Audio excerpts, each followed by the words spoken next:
कालू कौआ अपनी पत्नी टुनटुनी चिड़िया और बेटी सुनहरी चिड़िया के साथ किराए के घोंसले में रहता था।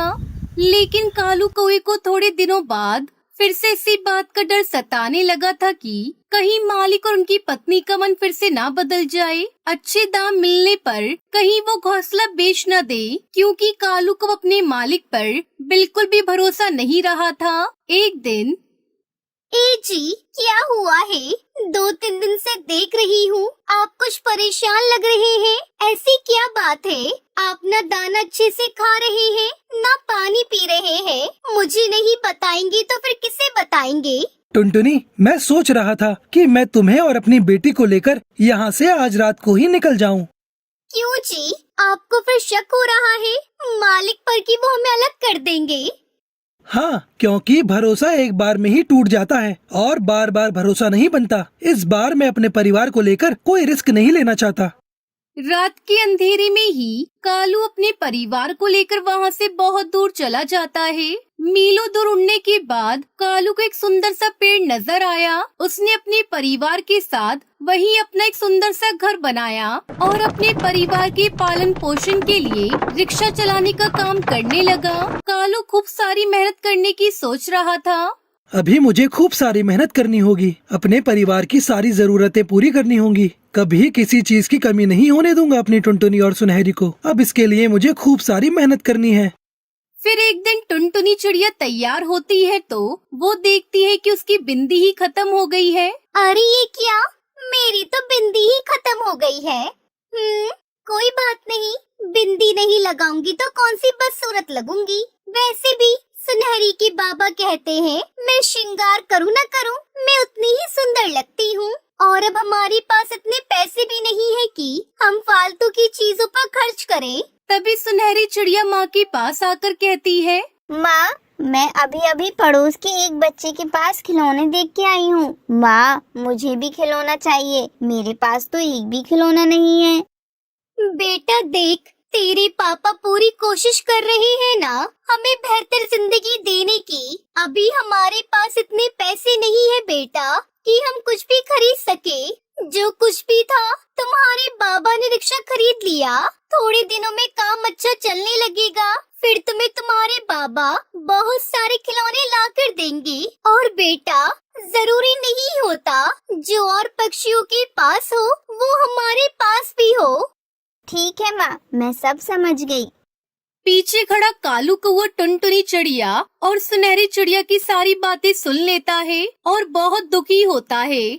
मैं कैसा पिता और पति हूँ जो अपने परिवार की जरूरतों को भी पूरा नहीं कर पा रहा हूँ। उस दिन कालू कौए ने खूब मेहनत की, देर रात तक रिक्शा चलाता रहा और उसी दिन अच्छा पैसा कमाया। उधर टुनटुनी चिड़िया परेशान थी क्योंकि कालू को आने में देर हो गई थी। टुनटुनी चिड़िया की नजरें तो दरवाजे पर ही टिकी हुई थी। तभी थोड़ी देर बाद कालू कौआ कुछ तोहफा लेकर घर आया। कहाँ थे आप? इतनी देर क्यों हो गई आज? आपको पता है मेरे मन में अजीब अजीब ख्याल आ रहे थे। अरे भाग्यवान, इतनी चिंता क्यों करती हो? आज से तो मैं इसी समय आया करूँगा। शाम के समय कमाई अच्छी होती है, सवारी शाम के समय ही मिलती है। और आज देखा मैं कितना धन कमा के लाया हूँ और तुम दोनों के लिए भी कुछ लाया हूँ। बाबा मेरे लिए कुछ लाए हो क्या? दिखाओ दिखाओ। कालू कौआ सुनहरी के लिए ढेर सारे खिलौने लाया था, जिन्हें देखकर वो बहुत खुश हो गई। बाबा, सुबह इन्हीं खिलौनों की बात चल रही थी और अभी बाबा मेरे लिए वो लेकर भी आए। मेरे कितने अच्छे बाबा हैं। फिर कालू कौआ पैकेट में से बिंदी निकाल कर टुनटुनी चिड़िया को देता है। अरे आपको कैसे पता था मेरी बिंदी खत्म हो गई है? मुझे सब पता रहता है भाग्यवान, और तुम बिंदी में बहुत सुंदर लगती हो। आप भी ना जी, वैसे क्या जरूरत थी इतना खर्चा करने की? ऐसे ही कालू कौए का कामकाज ठीक ही चल रहा था कि कुछ दिनों बाद रोजाना की तरह कालू कौआ अपने काम पर गया। कालू कौए ने कुछ ही दिनों में अपने व्यवहार से पक्षियों का दिल जीत लिया था।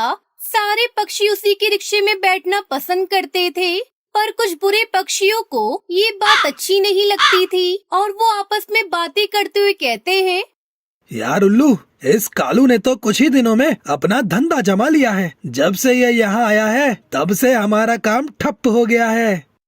यार तू सही कह रहा है। मुझे ऐसा लगने लगा है कहीं हमें थोड़े दिनों में रिक्शा बेचकर घर में ना बैठना पड़े। पर करे भी तो क्या करें? वे बहुत कुछ कर सकते हैं। हम इसको मार के अपने रास्ते से हटा सकते हैं, पर तुम मेरा साथ तो दो।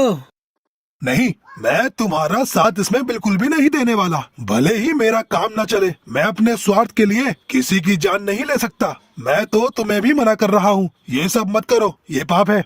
अबे मुझे पहले ही तुझ पर शक था। तू है ही डरपोक, किसी काम का नहीं है। अब जो कुछ भी करना है मुझे ही करना है, और वो भी आज रात को ही। कालू कौवे की उस दिन खूब कमाई हुई। बाजार से जाते समय उसने सुनहरी चिड़िया की पसंद की मिठाई ली। रात काफी हो चुकी थी। कालू खुशी खुशी अपने रिक्शे से घर जा रहा था कि तभी चील उसका पीछा कर रहा होता है। अरे चील मेरा पीछा क्यों कर रहा है? मैं रिक्शा रोक के इससे पूछ लेता हूँ।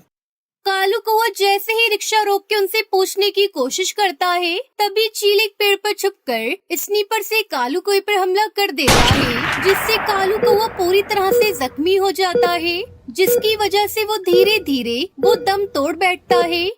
दूसरी तरफ टुनटुनी चिड़िया कालू को लेकर बहुत परेशान थी, क्योंकि वो अभी तक घर नहीं आया था।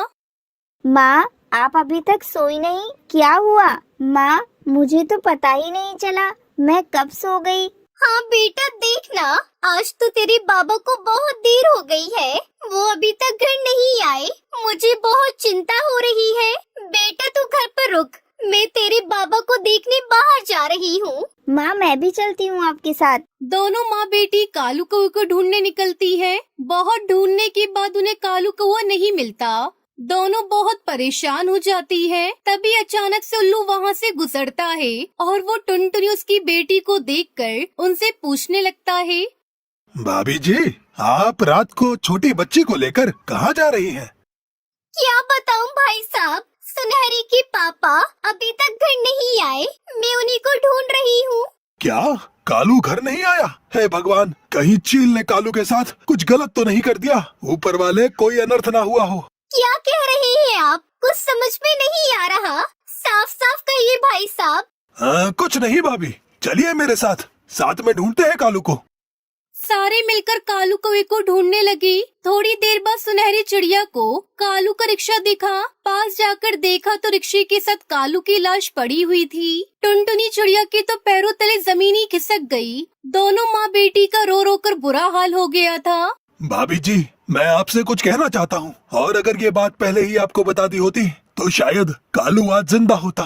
मुझसे बहुत बड़ी गलती हो गई। उल्लू चील की पूरी बात टुनटुनी चिड़िया को बताता है। जब टुनटुनी चिड़िया को ये बात पता चलती है तो वो कसम खाती है। कालू जी, मैं आपके गुनहगार को सजा दिलवा कर ही रहूंगी। ये मेरा आपसे वादा है। फिर टुनटुनी चिड़िया उल्लू की मदद से चील को कड़ी से कड़ी सजा दिलवाती है और खुद को अपनी बच्ची को पालने के लिए वो अपने पति की तरह रिक्शा चलाने का काम करती है।